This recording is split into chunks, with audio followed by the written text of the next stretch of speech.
살다 보면 많은 일들이 일어납니다. 작은 일이기도 하고 또 생각에 따라 중요하지 않을 수도 있지만 나에게 영향을 줄 수도 있고 또 많은 생각을 하게 해줍니다.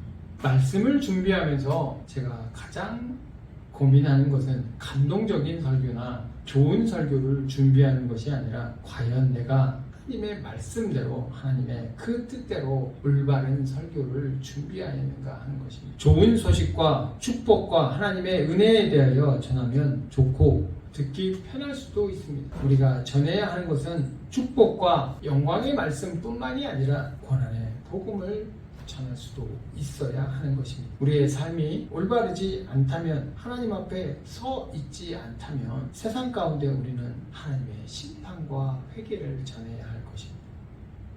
그것이 우리의 사명입니다. 성경을 읽다 보면 질병은 하나님의 말씀을 듣지 않는 자에게 대한 징계로 나오는 경우가 많이 있습니다. 그때 여로보암의 아들 아비야가 병든지라.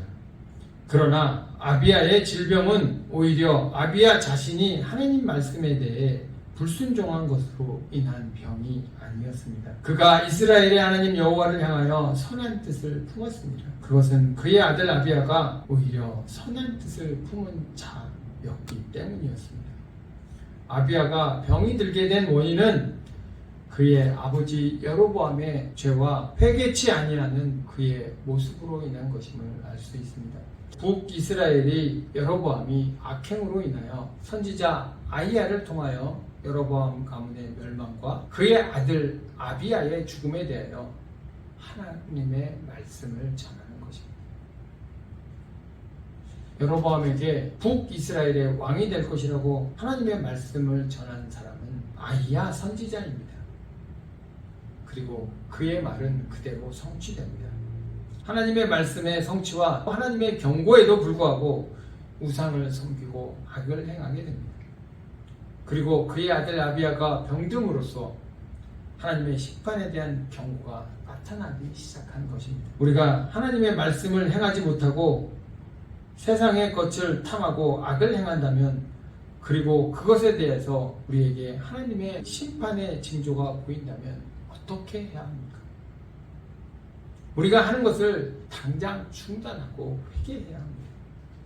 그러나 오늘 여로보암은 어떻습니까? 그는 하나님의 선지자 아히야를 믿고 있었습니다. 그러나 그는 세상적인 욕심으로 인해서 하나님의 말씀을 따르지 않고 악을 행하였던 것입니다. 그리고 그의 아들 아비야가 죽을 위기에 처해 있을 때조차 회개하지 않고 오히려 그의 아내를 변장시켜 아히야에게 보내어 그의 아들 아비야가 살 수 있는지를 바라보게 한 것입니다.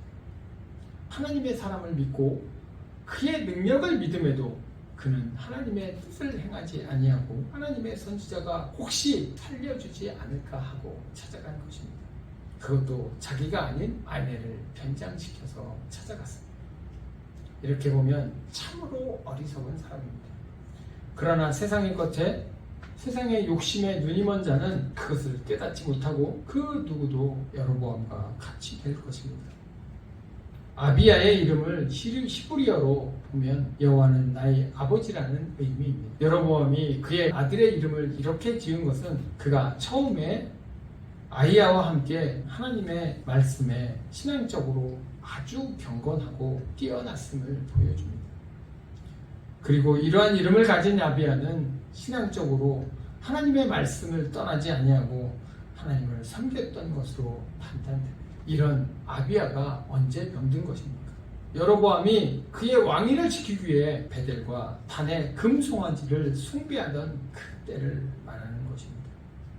아들의 병은 다름 아닌 자신의 악행으로 인함을 깨닫지 못한 것입니다. 오직 하나님만이 아들의 병을 나을 수 있다고 생각하지만 정작 본인은 하나님 앞에 올바로 나아가지 못하는 여로보암의 모습을 볼 수 있습니다.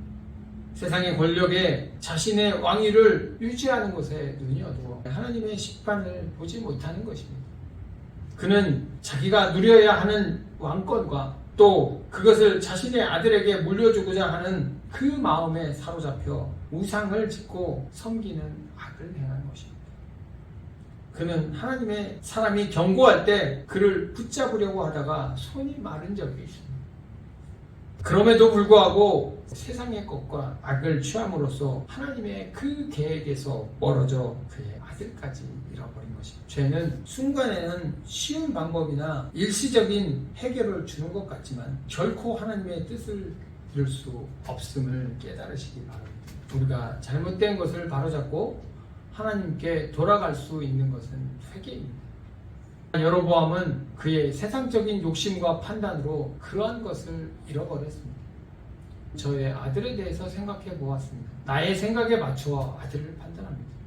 그리고 강요합니다. 때로는 예배의 말씀보다도 공부를 더 강조할 때도 있었던 것 같습니다. 그리고 지금도 아들에게 예배나 기도를 열심히 드리고 하나님 앞에 순종하면 너는 내가 원하는 대학에 들어갈 수 있다라고 말하는 것은 나의 신앙도 들어가 있지만 나의 욕심을 이야기하는 것 같습니다. 우리는 혹시 나의 욕심으로 나의 어리석음으로 세상의 것을 취하고 있지 않습니까? 제가 가장 무서워하는 것은 하나님의 말씀을 절대적인 것으로 보지 않고 마치 윤리적, 교훈적, 세상을 살아가는 유익한 덕담이나 가르침 정도로 보는 것입니다. 여로보암 왕은 아히야 선지자를 만나기 위해 자신이 직접 찾아가지 않았습니다. 자신의 아내를 보내어 또 자신의 처인 줄 알아보지 못하도록 변장시켜 보낸 것입니다. 그가 이렇게 했던 이유가 무엇입니까? 여로보암은 알고 있었던 것입니다. 그가 지금까지 아히야가 자신에게 말한 순종의 길과 다른 하나님의 말씀과 거리가 먼 생활을 하였기 때문에 자신이 직접 찾아갈 수가 없었던 것입니다. 하나님의 심판과 징계를 받을 것을 두려워하였기 때문입니다. 그럼에도 불구하고 선지자 아히야에게 자기 아내를 보낸 것은 자기 아들 아히야를 살릴 수 있는 방법을 기대했기 때문입니다. 여로보암의 이런 기대는 헛된 것입니다. 여로보암이 그의 아들을 낫게 하고 싶다면 어떻게 해야 합니까? 그는 하나님 앞에 철저히 회개하고 아히야 선지자가 자신에게 말했던 그 하나님의 말씀과 순종의 길을 걸어야 합니다. 하지만 그는 오히려 세상의 생각을 먼저 하고 세상의 것이 자신을 왕권에서 지켜줄 것이라고 믿고 있었기 때문에 지금 아히야를 찾아가는 그 순간에도 그는 세상의 길에서 죄악의 길에서 돌이킬 마음이 없었던 것입니다. 그리고 오히려 세상의 간교한 생각으로 하나님의 선지자를 속여 자신의 아들을 살려보겠다는 거짓된 의도만이 있었던 것입니다. 우리가 세상에서 잘 되기 위해 하나님의 말씀과 하나님의 의보다는 때로는 잘못된 일이나 하나님의 말씀을 저버리는 일을 서슴지 않고 범함에도 불구하고 우리가 교회에 나와 하나님께 기도하면 하나님께서 모든 것을 용서해 주실 것이라고 생각하지 않습니까? 죄를 회개하지 않는 자들에게는 하나님의 말씀을 순종하고 따르지 않는 자들에게는 그 어떠한 것도 따르지 않는다는 것을 명심하시기 바랍니다.